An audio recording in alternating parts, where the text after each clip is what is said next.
Good afternoon. I am Eric Adams, the Brooklyn Borough President, and I want to thank Devorah Haberstein for allowing us to come out here at this museum that's a symbol of the Crown Heights community struggle to ensure that all forms of hatred is stamped out. And that's why it was important for us to come out here on Kingston and Eastern Parkway, blocks away from the assault that took place last night.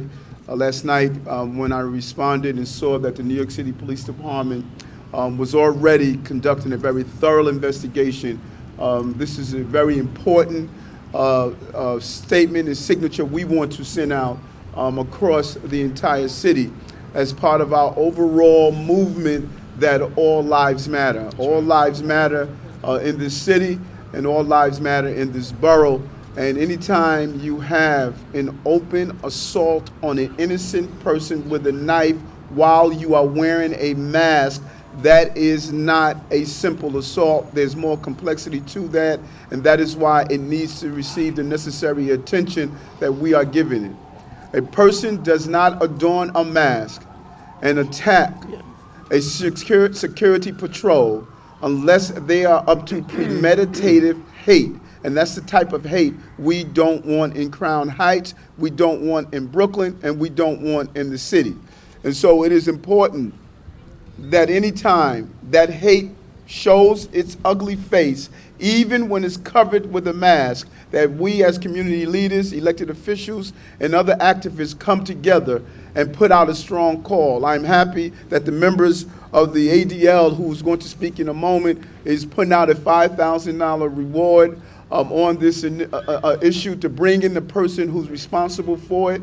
When you saw what happened, also the assault of a Jewish resident and use hateful Jewish anti-Semitic terminology this morning, it is a combination that we want to stop right away. And that's why we're here, a cross-section of community leaders that make up this beautiful place we call Crown Heights, Brooklyn, and where the residents and the people of this borough think it's important to live together. Right. We know how to live together in Crown Heights, and we're not going to allow the small number of small-minded people with their hatred to take away what we have spent so many years bringing together. And that is why we're here today. We want anyone who witnessed any part of this assault, if you have any video footage, if you saw someone fleeing the scene or holding a mask in their hand, any information that you have, to turn it over to the police department. The police department has clearly indicated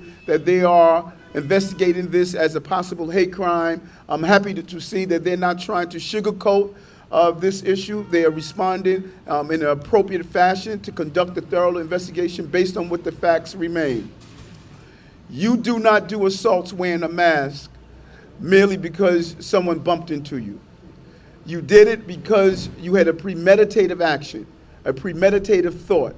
Just as the terms that were used this morning of someone stating they are tired of any ethnic group, it's not what we are about in this city and not what we are about here in the borough of Brooklyn. And so I'm here with many of my colleagues in government, but I want to first call on Devorah Haberstein, who we're standing here in front of the museum that's representative of the spirit of her son, and she knows far too well what hatred can do, and we don't want that hatred in our city, in our community. Devorah?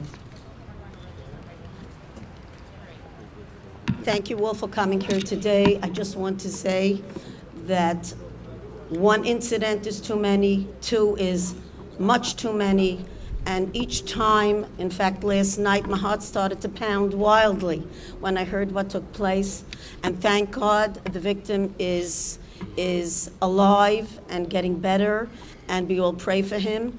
But for me, this is a message to the mayor, the president, the city, the country. This must stop and must be nipped in the bud immediately. We have to catch the perpetrator who has done this last night. Thank God this morning we already have the person who committed the crime in custody. And thank the NYPD and our borough president who put this together so quickly. Thank you, Delora. And as you know, last night we also had an assault on a train. We want to thank the police department for their quick apprehension of the person who assaulted two people with a box cutter on a C train at Ralph Avenue. Representing this community as the councilperson, Laurie Cumbo. Good afternoon. I first want to start by thanking Borough President Eric Adams because his swift action and response is reminiscent of what has happened here so many times. In my short time in office, we've gathered here on this corner and far too many times around issues of hatred in our community. Crown Heights is a success story. Crown Heights represents the very best of what diverse cultures can look like. Brooklyn, New York is the most diverse place in the entire world. This is where people of all cultures and nationalities come to live and to raise a family. And if diversity is not what you love about this place, if it is not what you care about, if it is not what you think is special, Brooklyn is not the place for you. We are gathered here today because we want to live in a community where people of all races and nationalities can live and coexist and live peacefully.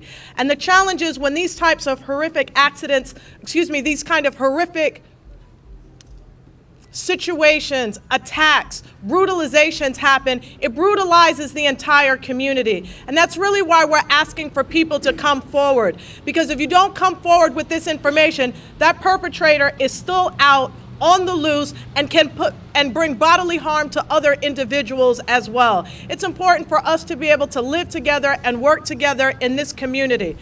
I am so pleased that on Sunday there's going to be a major convention where rabbis and individuals of the Jewish faith will be coming to Brooklyn, New York, because they have recognized that Brooklyn is an incredible place for the Jewish community. And we want to welcome them with open arms, and we want them to understand that Brooklyn is a safe community.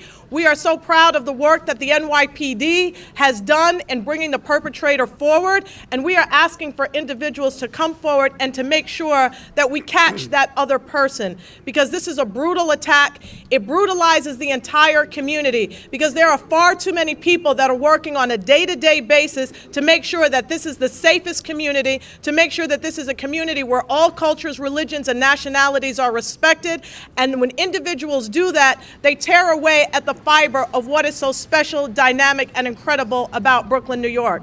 I'm going to continue to work with the police department on this particular issue. I want to send out my prayers to the family of the 34-year-old volunteer who was attacked. I want to send out my prayers to the other individual that was also attacked. And I want to make sure that we continue to come forward and to look for this particular individual, because as long as they are on the loose, our community is going to be facing many challenges in terms of safety. So I want to thank the Borough President. I want to thank everybody that's come here, because today is a day.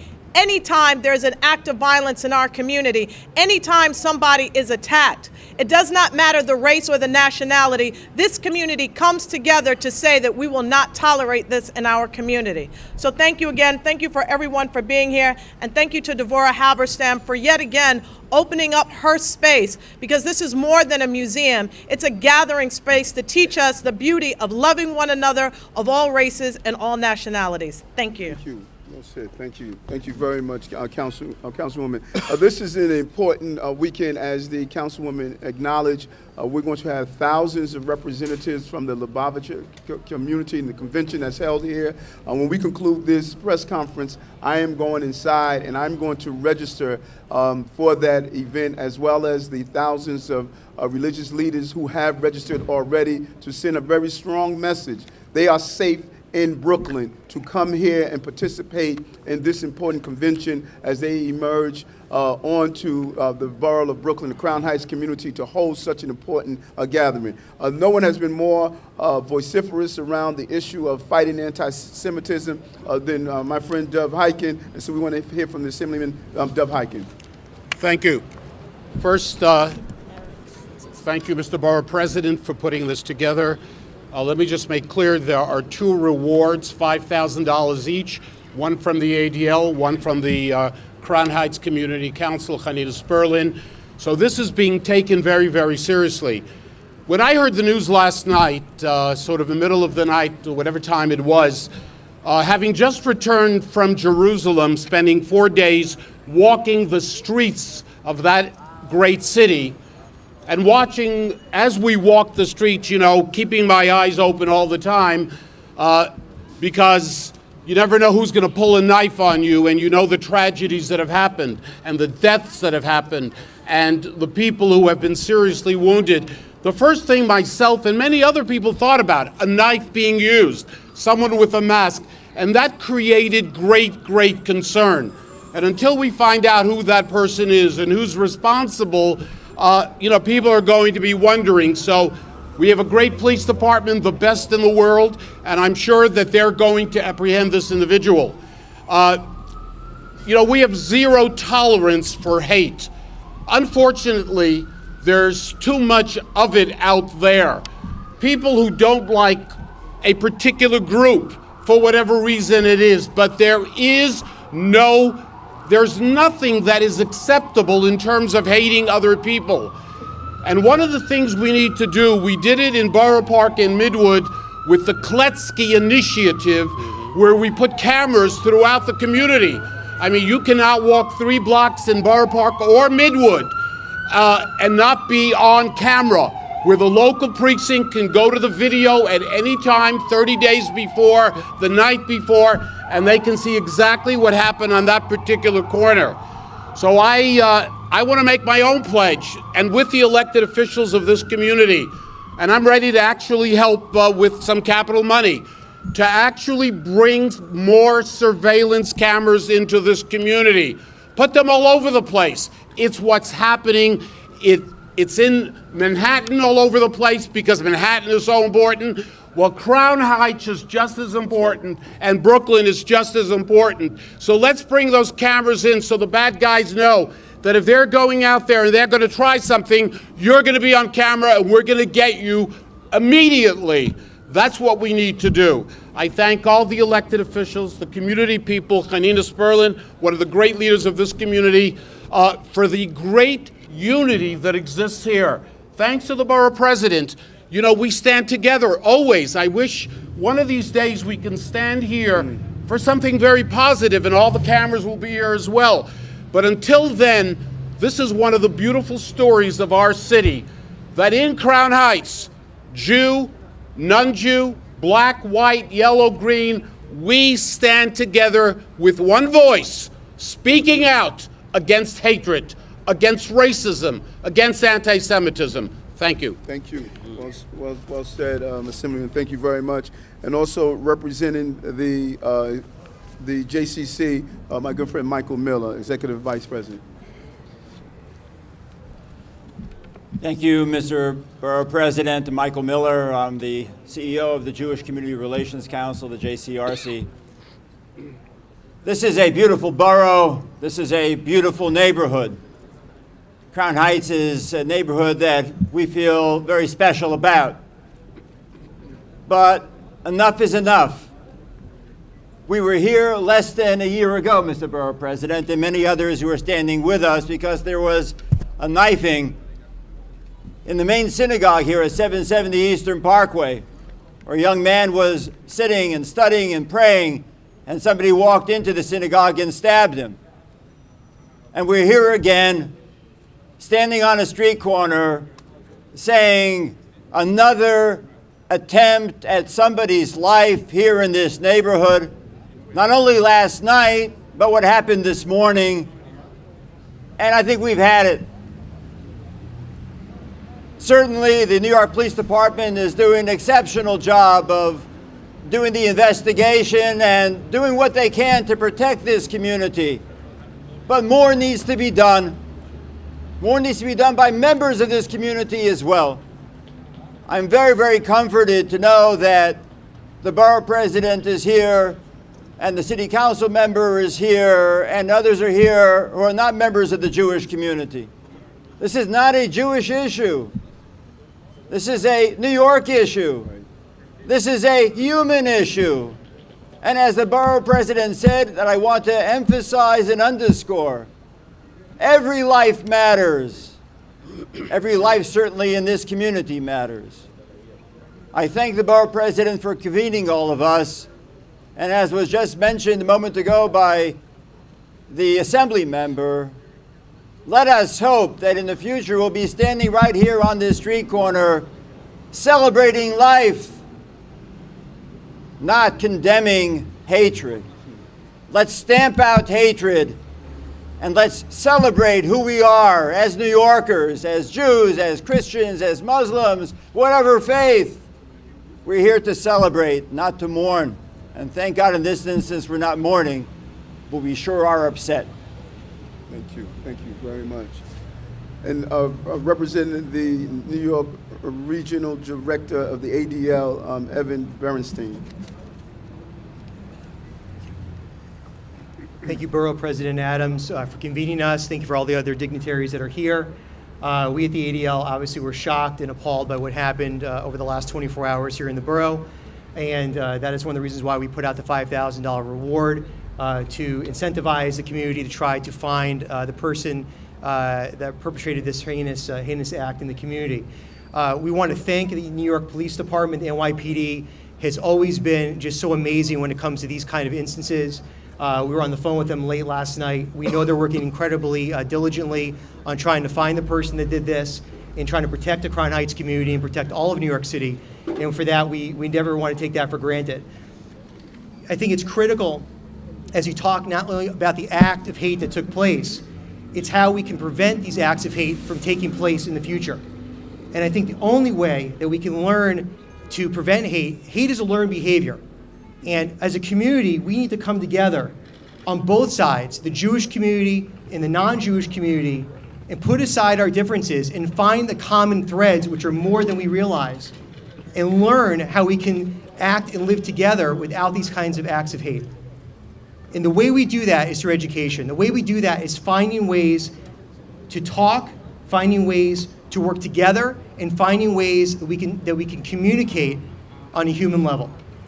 And I think that's something that we need to continue to do so we don't have to be here at the podium as often as we've had to have been here, unfortunately, in the recent past for these types of incidents. So I really hope that this is an opportunity that was really horrific, is an opportunity for us to come together in a positive way, two communities together in New York to try to find ways to prevent this from ever happening again and finding ways that we can work together. So thank you. Thank you, Evan. And representing a large community in the Williamsburg section, a good friend, Rabbi David Niederman. Thank you very much, Brooklyn Borough President and elected officials. And as stated before, my name is Rabbi David Niederman. I'm the head of the United Jewish Organizations of Williamsburg. And the question is, this is not Williamsburg. This is Crown Heights. But today, we are all Crown Heights. Right. Brooklyn is one, Mr. Borough President. And why is that? Because the life has been threatened. Thank God it didn't happen, but it could have happened. And it could happen to this one. It can happen to anybody in Brooklyn or New York City or any place. And we are here to say diversity is something that we celebrate. And we are happy to see here the diversity getting together when we're dealing with the life of a person, happen to be of the Jewish faith, but we're here together whenever there is an incident here or other places. Because we were taught in the Talmud, whoever saves one life is as he has saved a whole world. Whoever wanted to stab, kill this fine gentleman who is sacrificing day and night to save others is as he would have wanted to kill the entire world. And the message is, we are all here, and this cannot happen. There's no place here and no place. And I just want to echo and thank the Borough President for taking the initiative on trying to bring security surveillance all over Brooklyn to make sure that people should understand. If you want to commit a crime, don't do it here.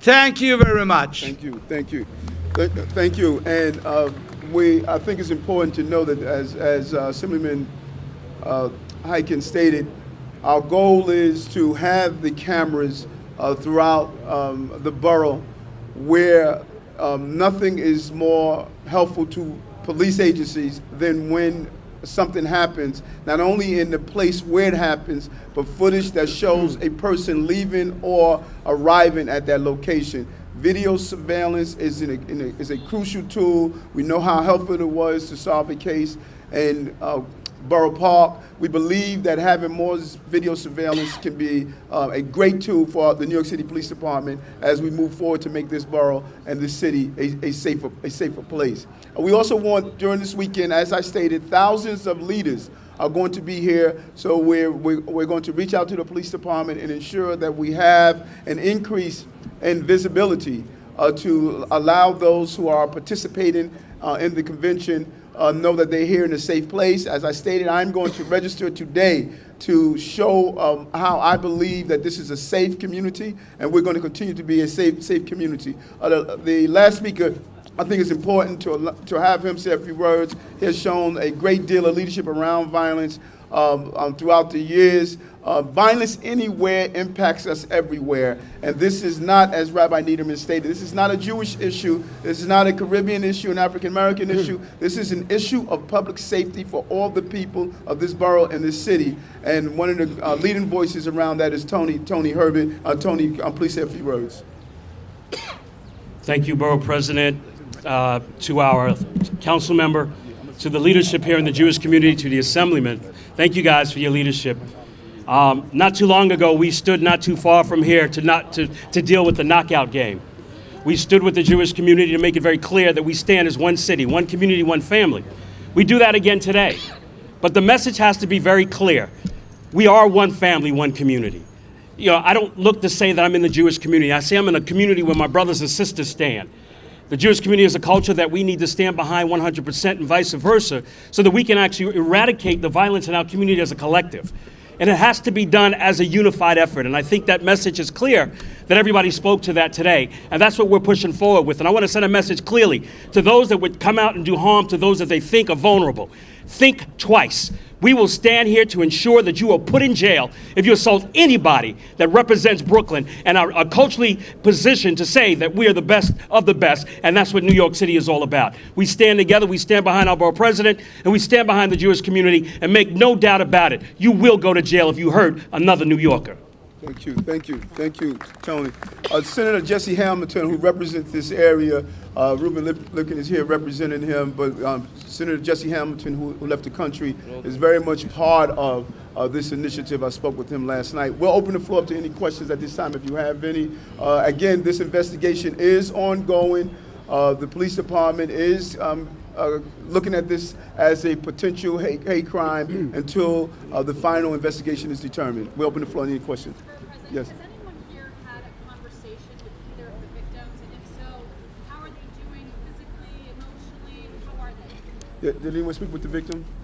Sorry? I don't believe anyone here, but I think you could speak with one of the police department representatives, and they will answer that question. And we want to again point out the job that both the Sharm and as well as Hatzolah and other volunteer organizations that do. The member who was assaulted was a member of Hatzolah.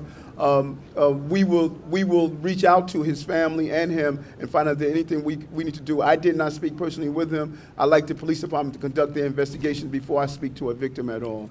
Is it your understanding that these are two separate incidents, or you think that one is related to the other? As it is reported preliminarily, it's two separate incidents. But the police department, I'm sure they're going to do their due diligence since they're so closely that happened in the same proximity. I'm sure they're going to see if there's a connection between the two. But as of this time, it is our understanding that it is two separate incidents. Was he on patrol actually for? Was he on patrol? No, he wasn't. He was walking. No. He as we just stated, he was walking. That's what makes it even more horrific, they were not attacking him because of his duty as a safety patrol officer. They was attacking him, it appears, due to his religious belief and who he represents. There's been attacks here in the neighborhood on Jews that live here for years, random attacks here and there. Why the press conference now?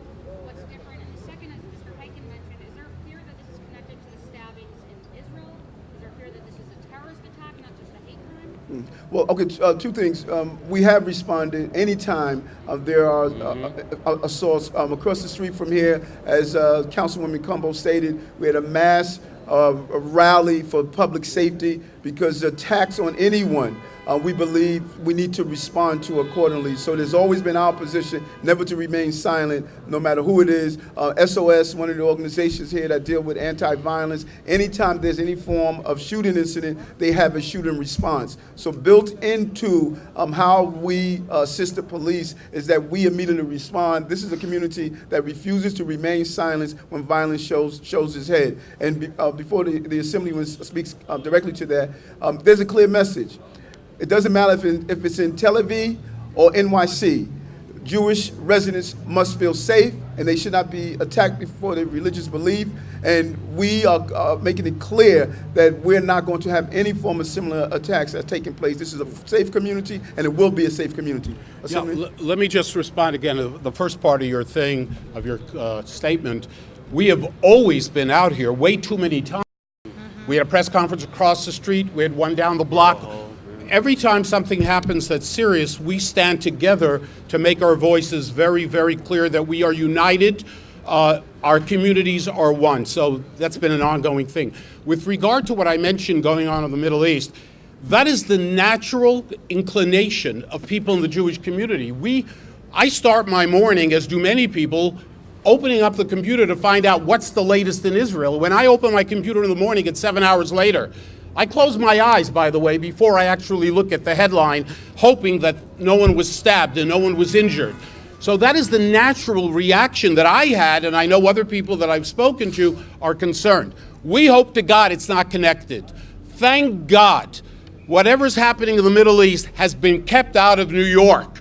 It's wonderful, it's great. But until the person is apprehended, someone with a knife, again, remember, when you go out with a knife, you are capable of murdering someone. And that's exactly what happened last night. The person who did this wasn't out to rob someone, to give you your money, or they used a knife and stabbed somebody. What was that all about? Right now, we don't know. You know, it's a funny thing. It's like hoping that it was what? Oh, nothing, just had nothing else to do. And he saw a Jew and he said, let me stab that Jew. And it's not connected to the Middle East, but right now we just don't know. But the natural reaction with what has happened in the Middle East is that knives have become a real weapon to be used against innocent men, women, and children, and that's why the concern. Thank you. Peter and then Janine.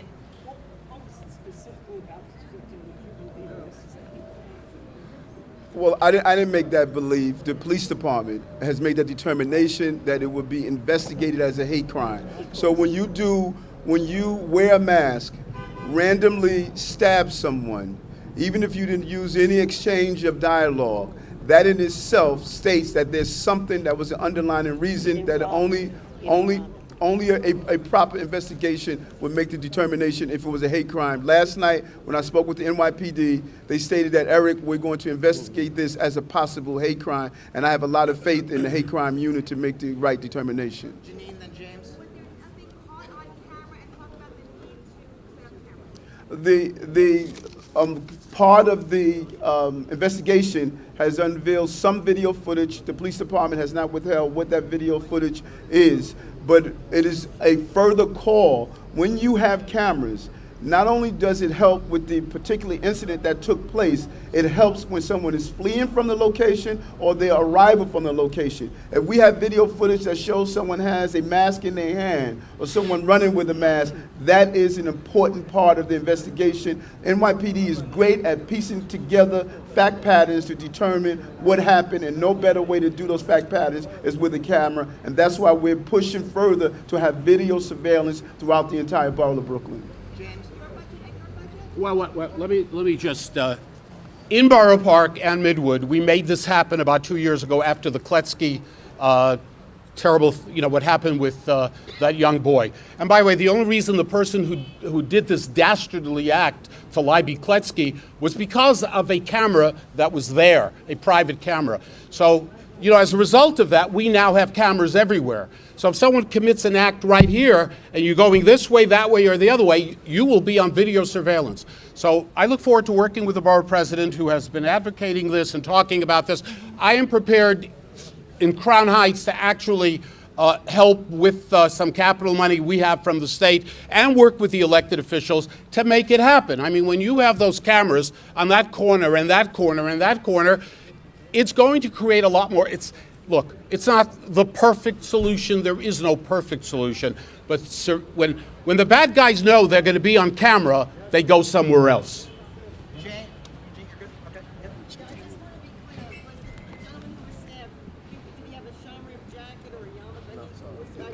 Hatzolah. Yes, yes. He did not, but he was What- identifiable. I think it's best to find out from the NYPD. He may have wore a yarmulke, but it's best to speak with the NYPD and get the exact facts of it, so we don't give you any misinformation. Okay, thank you. Thank you very much.